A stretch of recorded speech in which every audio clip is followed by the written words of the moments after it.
Boker Tov. Today's Daf Yomi is Yevamos Daf Lamed Hey, Yevamos 35. Today's Daf Yomi, we're going to start on the bottom of Lamed Daled Amud Beis. Our Mishnah had said that if there was a case where there were two men who got mixed up with two wives on the night of their wedding, then what happens is that under these circumstances, we said that they all have to wait 3 months, but the minor girl is allowed to go back to her husband immediately. So Amar Shmuel actually said something which at first is going to seem like it's in conflict with that. Shmuel says, V'kulam tzrichos v'hamtin shlosha chadashim. Shmuel says everybody needs to wait 3 months before going back to their husband, chutz migiores, with the exception of a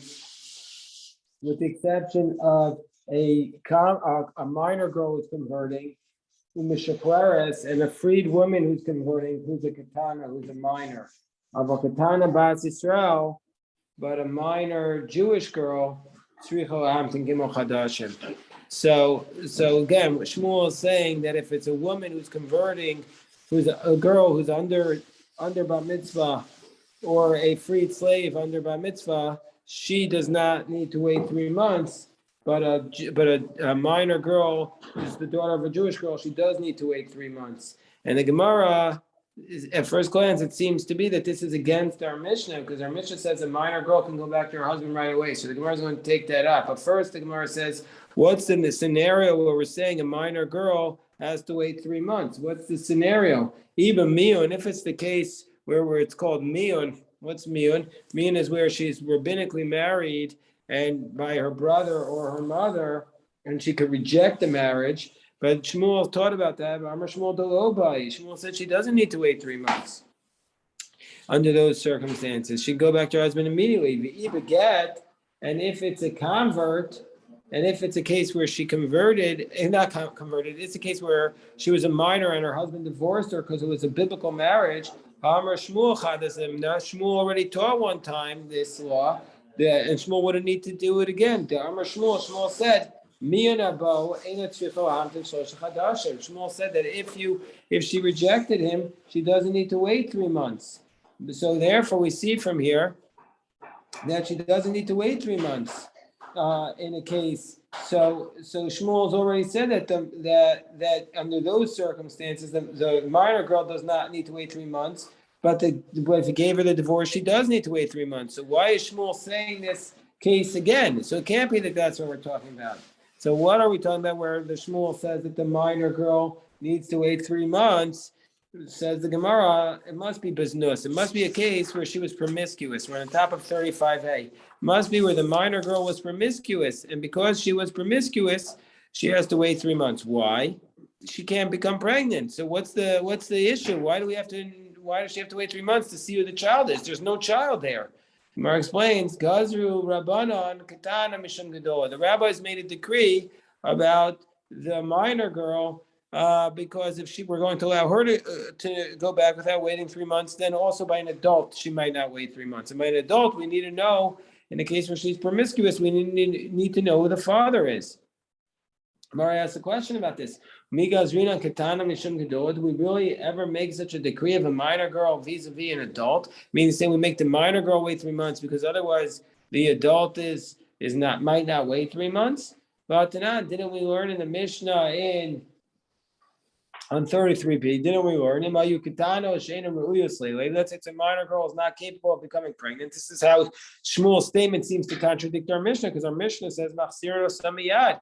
Our Mishnah says you go back immediately. The minor girl can immediately return to her husband in the case where there was a mix-up with the marriage. Whereas here, you're saying if the minor girl is promiscuous, we make her wait 3 months before going back.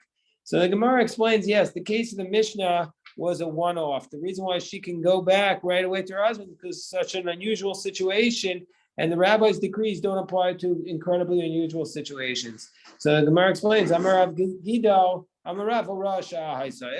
was like a one-off, extenuating circumstances, a one-time thing. Therefore, we let the minor go back because we don't make decrees about one-time crisis situations. The Gemara says What do you mean? You mean to say Mikal Ta'ava? You mean this case really happened, that there were two men who accidentally mixed up their wives with each other? You really think that case happened? The Gemara says, okay, you're right. Kill Rasha. It was like a one-off, but it didn't really happen. But since it was like that, therefore we make the decree. So the Gemara says, and really the idea that you're going to make such a mistake is not common. And so therefore we wouldn't make a decree. The Gemara says, there's a whole nother version of this dispute, a whole nother version of this conversation or of this statement of Shmuel. According to this other version, that what did Shmuel say? Everybody needs to wait 3 months, except for except for an adult convert or an adult slave who's freed. But if it's a minor girl, Bas Yisrael, the daughter of a Jew, the daughter of an Israelite, she can go back to her husband immediately. She doesn't need to wait 3 months because she can't become pregnant. So Gemara says, well, what's the scenario we're talking about here? But what kind of scenario are we talking about here? If it's a situation where she rejected the marriage, the Shmuel already taught that one time that she can go back right away. She doesn't need to wait. And Ibaget, and if it's a divorce, Shmuel said specifically that she does need to wait. Shmuel said if she rejected him, she doesn't need to wait 3 months. If he gave her a divorce, she does need to wait 3 months. So therefore, what's Shmuel talking about when he says here that she needs to wait 3 months if she's a minor girl? It must be business. It means where the minor girl was promiscuous. That's what we're talking about here. Hold on 1 second.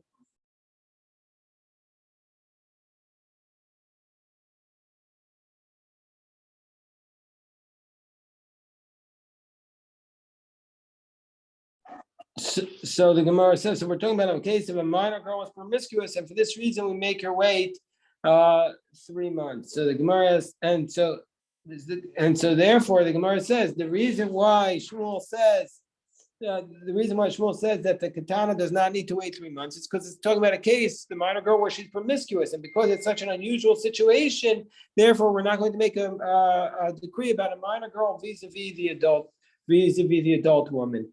So therefore, biznus bekanana lo shliach. So the Gemara says, fine, okay, it's the znus is not common, this promiscuity is not common by a minor girl. So therefore, we're not going to make a decree that she has to wait 3 months because we might then confuse her with an adult because it's not a common situation. But there are other scenarios here where Shmuel says she can go back right away and doesn't wait 3 months. What were the other scenarios? The convert and also the captured woman, the woman who was freed slave. So the Gemara says, but Gioris and Mishuchreris, but the convert and the freed slave, the Shliach Bahozinus, but those cases are promiscuous. So if that's the case, Ligzer, they should make the decree that they make a decree that they have to wait 3 months because they're promiscuous and therefore you might not know who the father is. So the Gemara explains, no, we're not concerned here. Why? The Amar Rabbi Yossi, because Shmuel is following the position of Rabbi Yossi. This is a dispute. The Tanya, we learned in a brayso. Let's say you have a convert or captured woman or a slave woman, sheniftu, who are redeemed, sheneskaru converted, sheneshtachru, who are freed. And they need to wait 3 months because they need to know who the father was. But that's the position of Rabbi Yehuda. Whereas Rabbi Yossi matter Rabbi Yossi says you can get married or betrothed immediately. And Amar Rabba, my time with Rabbi Yossi, Rabba says, let's understand what's the reason why Rabbi Yossi says that they can go back to their husband immediately, or they can go to a husband, or if they can get married immediately, they don't need to wait 3 months. Amar Rabba, my time with Rabbi Yossi, because he says, he says, look, what's going to happen? Concern is you're worried she's going to get pregnant. But these women are going to be careful not to become pregnant because since she's promiscuous, she's not going to want to have a child that's born out of wedlock. It used to be the case that people wouldn't want that. And so therefore, since she's not going to want that, therefore, she's going to use a birth control. So therefore, since she's using a birth control, she can immediately be with a man she wants to marry. She doesn't have to wait 3 months to determine who the father is. So Amalei Abaye says, wait, Bishlam Agioras, I understand by a woman who's converting. I understand that she's going to use the birth control before she converts, keeping the diet Giure.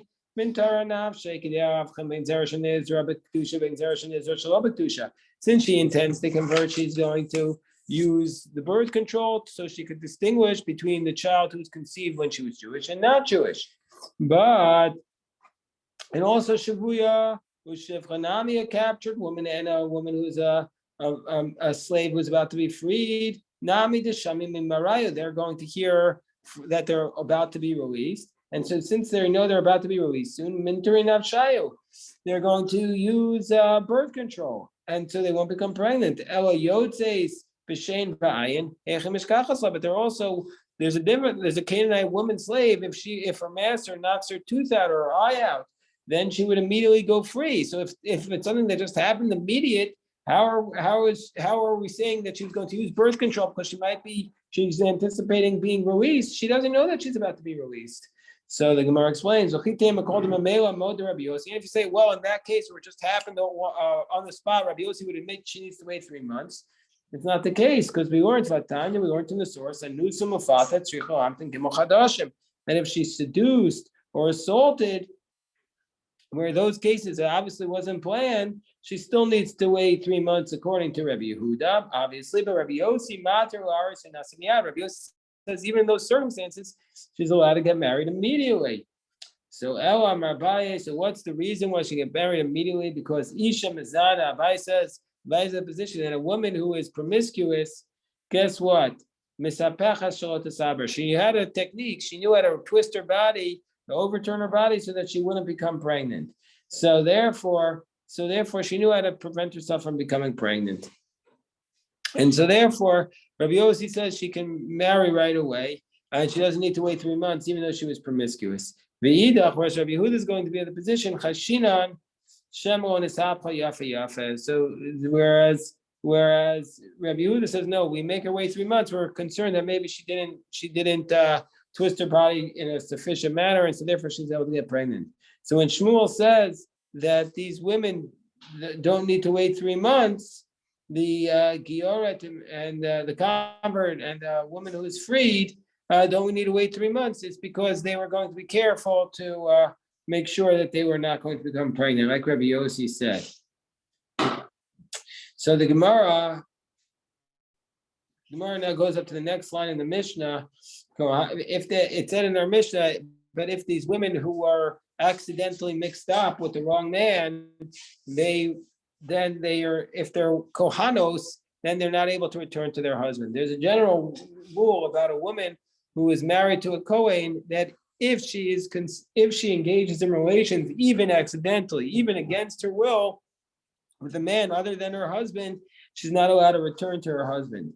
It's a very difficult law to understand, but that's the law of a woman who's married to a Kohen. But here it says if she was a Kohanos, then she's no longer allowed to eat the truma, the sacred food, which was reserved for people who were either the children of the Kohanim before they were married, the women who were children of the Kohanim before they married somebody else, or somebody who was married to a Kohen.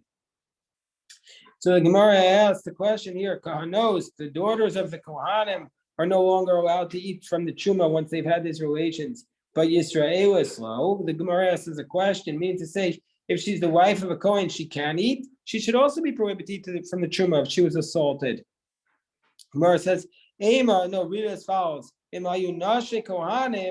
they were married to the Kohanim, then they're no longer able to eat from the truma.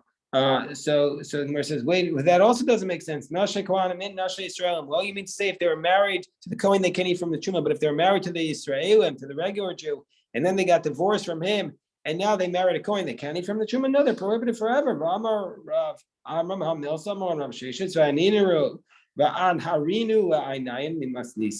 He illuminated our eyes from our Mishnah. A woman who's married to a regular Israelite, if she was assaulted, even though she's allowed to be with her husband, she's disqualified from ever marrying the Kohen.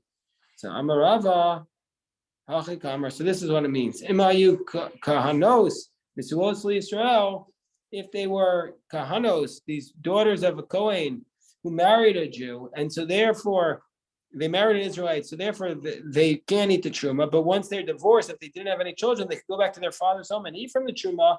But now, because they were assaulted, they're no longer able to be. They're no longer able to eat the truma. We'll return to you, Arba Achen. And now we start the fourth chapter of Yevamos. A beautiful chapter. Beautiful chapter. Oh, they're all beautiful chapters. So what does the Mishnah say? So somebody does chalitza on his somebody from, it's really somebody upon whom the chalitza is done. Meaning to say his shoe is removed and she spits on the floor in front of him. So you're only supposed to do chalitza if your brother did not have any children. But if your brother had children, then you're not supposed to do chalitza or yibum. Then it's a sin to do it. So the yibum for sure is a kares penalty. So what happens here? So somebody who she does chalitza with him, she removes his shoe, and then guess what happens? After she does the chalitza ceremony, nimtza mubera, they find that she's pregnant. So he wasn't supposed to do the chalitza with her. V'yolda, and she gave birth to a child. So his brother did have an offspring. So the Gemara says, Bizman shavlat shel kayama. So let's say the baby is viable. So who mutar b'karosah? So since the baby is viable, then we say that the whole chalitza was bupkis. He did nothing because she didn't need it. So it's like you're trying to marry somebody who's already married. There's nothing there. You can't divorce somebody you're not married to. So there was no connection there because since she was married, since she was pregnant and she had a child from the brother, therefore she doesn't fall to yibum with him. So there's no chalitza. So therefore, since there's no chalitza, normally speaking, you're not allowed to marry the relatives of your ex-wife. But in this case, she was never divorced from him. So this brother who did the chalitza with her, he's now allowed to marry her relatives. He can marry her relatives. She can marry his relatives. And she's not disqualified from the kahuna because she's not divorced. She's just a widow. But let's say the offspring is not viable. Well, under those circumstances, he's allowed to marry her relatives. Because let's say the offspring was not viable, so then it was a valid divorce. So then he can no longer marry her relatives because she's like divorced from him. And she can't marry his relatives. And she's considered like a divorcee, and she's no longer allowed to marry a Kohen. Let's say, says the Mishnah, let's say he doesn't do yibum, doesn't do chalitza, but he does yibum with her. He has relations with her to marry her. And then it's again same scenario. We discover she's pregnant. And she gives birth. So let's say the offspring is viable. Then Yotzi, he has to divorce her. He doesn't divorce her, he has to leave her. And they both have to bring a sin offering because they were both engaged in an accidental sin, which was a severe sin of adultery. And let's say the offspring is not viable. Let's say so then it turns out that his brother did not have any offspring. So then he can maintain the relationship with her because indeed she does not have any viable children. The brother did not have viable children. Safek ben Teishel, Rishon Safek ben Shiva Achar. Let's say she gives birth. In the case where he did yibum with her, but now the child came out and the child was within. We're not sure if this offspring was the 9th month from the first brother or the 7th month from the second brother. So then under those circumstances, Yotzi, he has to leave the marriage with her. Vahavlad kosher. But the offspring is for sure okay, because there's only one child here. So the child has two options. The child could be from the first father, in which case then he's not the union of his mother with the second brother. Or the child could be from the second brother, in which case the second brother acted properly in being with her because she had no offspring from the first one. The chayav and bashim tawai, and then they have to bring an offering called an asham. An asham is an offering. An asham tawai is an offering when you're not sure if you did a sin, which if you knew for sure, you'll bring the kares. So the Gemara says in Marachol Beres. So let's say you did this chalitza. She spit on the floor. She removed the shoe. and then we discover she's pregnant. Vihipila, and then she miscarries. So wow. So Rabbi Yochanan Amar Eina Tzricha Chalitza Min Ha'achar. Rabbi Yochanan says she doesn't need another chalitza because she had a chalitza. Whereas Rabbi Shlakish Amar Tzricha Chalitza Min Ha'achar. Rabbi Shlakish says she needs another chalitza. She had already one chalitza, but that chalitza happened when she was pregnant, so it was ineffective. So she needs another one. Rabbi Yochanan says the Gemara analyzes Ein Tzricha Chalitza Min Ha'achar. Why? Because Rabbi Yochanan's of the position she doesn't need another chalitza because chalitza mu'berish ma chalitza, because yes, she had chalitza while she was pregnant, and that's valid chalitza. Ubia mu'berish shma bia, and if she did yibum with the brother, that would be a valid yibum, even though she was pregnant, because she miscarried after the fact. Whereas Reish Lakish says tzricha chalitza min ha'achen. Reish Lakish says no, we would require another chalitza. Why? Because chalitza mu'berish lo shma chalitza, because since she was pregnant, it's not considered a chalitza. Ubias muberis, and if you do yibum with a pregnant woman, lo shma bia, it's not considered to be yibum. So the Gemara says, "B'maikam lifuki." What's the underlying concept behind the dispute? So the Gemara says, if you want, you could say, cry by same as far. If you want, you could say it's a verse, or else you could say it's logic. If you want, you could say it's a verse, or else you could say it's logic. What's the logic? You buy the same as far. What would be the logic? That Rabbi Yochanan's on the position, Rabbi Yochanan Sefer, Rabbi Yochanan says like this: let's say Elijah the prophet will come. Says this woman who's pregnant, she's going to miscarry. If he says this woman, she's pregnant, I'm telling you, I predict the future, she's going to miscarry. Of course, she fought the Yibam and Chalitza. So Hashanami to go in Milsa Mafreya. So now we're going to say retroactively, since at that time, if we had known, she would have been falling to Yibam and Chalitza. Well, now that we know, retroactively it's valid. That's the logic. Whereas Reish Lakish would say no. Reish Lakish says to go in Milsa Mafreya. Reish Lakish says we don't say that retroactively. It's become clear we don't say that concept in this case. Ibai say Makar, alternatively it's a verse. Rabbi Yochanan Savar, Rabbi Yochanan says the verse says Ven ein lo amar Rachmana. The Torah says she has no offspring. That's when you do. He has no offspring. That's when you do Yibam or Chalitza. But Wesley, he has no offspring, so it's a valid Yibam or Chalitza. Whereas Reish Lakish says, Reish Lakish Savar Uven ein lo, he has no offspring. Ayin olav. You have to see, make sure that he has no offspring. Make sure that nobody's pregnant. If she's pregnant at the time, it's not a valid Yibam or Chalitza. So again, Rabbi Yochanan's in the position that if you did Yibam or Chalitza and then discovered after the fact that she was pregnant and then she miscarried, you don't need another one. So Reish Lakish says you do. So Eitzvei Rabbi Yochanan or Reish Lakish. Rabbi Yochanan challenges Reish Lakish. It says Ein Avoad Shel Kayama, because it says in our Mishnah that if he does the Yibam or the Chalitza and the offspring is not viable, then we're going to say who asur b'krovosa v'yasur b'krovav. Then it's a valid chalitza. She's not allowed to be with the relatives. We pass them in a kahuna, and she's disqualified from ever marrying a kohen because she had this chalitza. So says Rabbi Yochanan Bishlam, it makes sense according to my approach because I say chalitza mu'berish ma chalitza. I say it's a valid chalitza. Mishamachi apostle. That's why it says she's disqualified from being with a kohen because she's divorced. But according to you, we say that a chalitza of a pregnant woman is not a chalitza.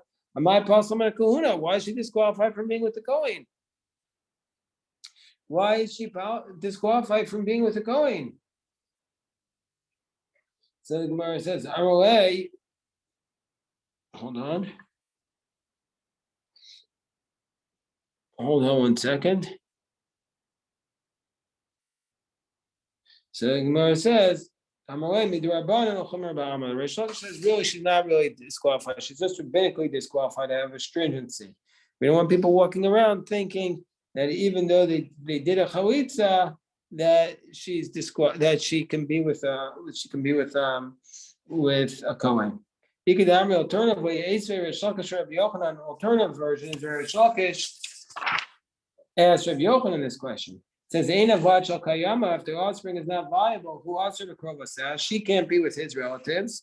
Who asur b'krovasav, she can't be with his relatives. V'yasur b'krovav, and she's not allowed to be with his relatives. Upasa min hakahuna, she's disqualified. So if the offspring is not viable, she's disqualified. So he says, Bishlam odidei, Reish Lakish says, it makes sense to me. Tamina chalitza mu'beres lo shma chalitza. I say that since she was pregnant, it's not a valid chalitza. That's why we say That's the reason why we say Hainu de Katani. That's the reason why we say Pasal Mina Kahuna. The reason why she can't be with the Kohen is L'chumor, being stringent. V'lo Katani, but it doesn't say Eina Tzricha Chalitza Min Ha'achem. But it doesn't say she does not need a chalitza, because according to me, she does require another chalitza. But according to you, it says Rish Lakish Rabbi Yochanan, Eina Tzricha Chalitza Min Ha'achem. It should say that she needs another. She does not need another chalitza. From the fact that it doesn't say that, we see she needs another chalitza. And so Rish Lakish says to Rabbi Yochanan. So Amalei Rabbi Yochanan would say Enachinami. Really, she does need. Really, she does not need another chalitza.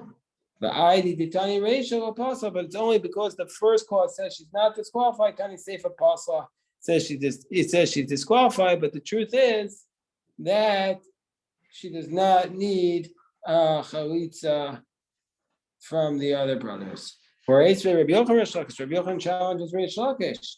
From the next case, it says if the offspring is not viable, Yikayim, then he can maintain the Yibam relationship with her. So Bishlam Odidi, so Rabbi Yochanan says, my approach makes sense. I say, even though they did Yibam while she was pregnant, it's a valid Yibam. That's why I could stay with her. But according to you, but according to you, say that the chalitza of a pregnant woman is not a chalitza, and it's not a valid bia. She should require another yibum. So Reish Lakish would say, no, my yikayim. What does it mean that he can be mekayim?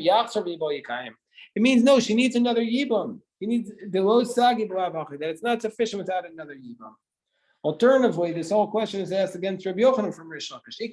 Alternatively, they say Reish Lakish, Rabbi Yochanan, the Reish Lakish challenges Rabbi Yochanan. It says, if the offspring is not viable, yikayim.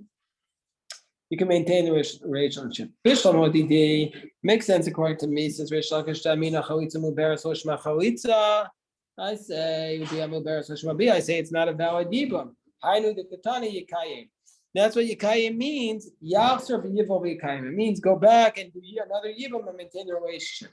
That it's not sufficient without it. Elodidach, but according to you, why would you force him to remain with her? It's a valid yibum already once. They could get divorced. Ratza yotzi, ratza yikayim. They could say, I want to get rid of her. Doesn't mean he has to stay with her forever. Rabbi Yochanan responds, Enachinami, that's correct. But I did Tani Reisha Yotzi, just because the first clause says you need to separate if she had a viable offspring from the first brother, Tananami Seifa Yikayim. So that's why he uses the same language of maintaining the relationship here. So the Gemara says, let's challenge Rabbi Yochanan. Meisvei, we challenge Rabbi Yochanan. Hakone says Yivimto, somebody who does Yibum with the widow. Vinimto Muberis, and then she discovered she's pregnant. Then her co-wife is not allowed to marry anybody. Why? Because so the Gemara says it doesn't make sense. The co-wife Shemiyev Vlad Ben Kayama. The co-wife can't marry. Maybe there will be a viable offspring. The Gemara says just the opposite. Adarabba. Vlad Ben Kayama. If the brother would have an offspring, Miftar. Of course, the co-wife can marry. So it must have to amend the text. The offspring can't marry in the meantime, lest the offspring, the co-wife cannot marry anybody in the meantime, unless the offspring is not viable. So the Gemara challenges Rabbi Yochanan, and if you're going to say that the Yibam with a pregnant woman is Yibam,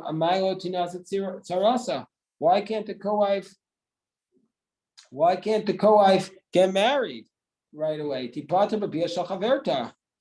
She should be able to have been exempt with the Yibam of her friend. So basically what happened was that you did a Yibam and then you discovered the brother did the Yibam with widow one, and then he discovered she's pregnant. So there's two possibilities. Either the Yibam is viable, or the brother doesn't need Yibam because he has an offspring. But either way, the co-wife should be able to marry. But so why does the Bryce here say the co-wife can't marry? It must be, says Reish Lakish to Rabbi Yochanan, that Yibam was not viable. So Abai says, okay, that's a good point. To be a kuliyamu a pligi to a patra. Everybody says that by a case of Yibam, you would need to do it again. It's not sufficient. Ki pligi b'chalitza. We only want to know about whether or not a chalitza of a pregnant woman is a viable chalitza. Rabbi Yochanan savar chalitza mubar shma chalitza. Rabbi Yochanan says it is a valid chalitza, but bia mubar lo shma bia. But the bia of a pregnant woman is not valid. Whereas Rish Lakish savar bia mubar lo shma bia. That Rish Lakish says the yibum of a pregnant woman is not valid, which would be, says Abaye, in agreement with Rabbi Yochanan. The chalitza mubar lo shma chalitza, but also the chalitza of the pregnant woman is not valid. So Rav is going to challenge Abaye, but we're going to pick that up, God willing, tomorrow's daf. If anybody has any questions, I'm of course happy to address them.